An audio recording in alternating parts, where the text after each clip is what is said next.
abnormalizing stupidity, lack of integrity, at kawalan ng modo online. At the end of the day kasi, kayo rin yung magkakaproblema nun. Let me give you an example. Ito talagang Di ba lagi kami nakatambay dito? So ngayon yung isa dun sa community na nakatambay, nag-aano siya, scan through portfolios and resumes. And then she suddenly asked, guys, do you know this training, Eme?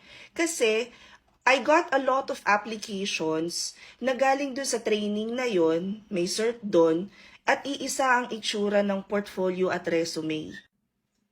Imagine niyo kahit may talent kayo, kahit may skills kayo, nagbayad pa kayo para turuan kayo, pagkatapos bibigyan kayo ng something that's generic that everyone else is using and that you guys are all applying for the same position.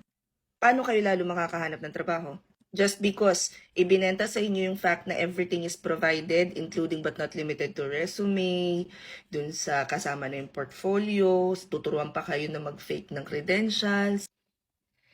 Alam mo yung sobrang paadib-adib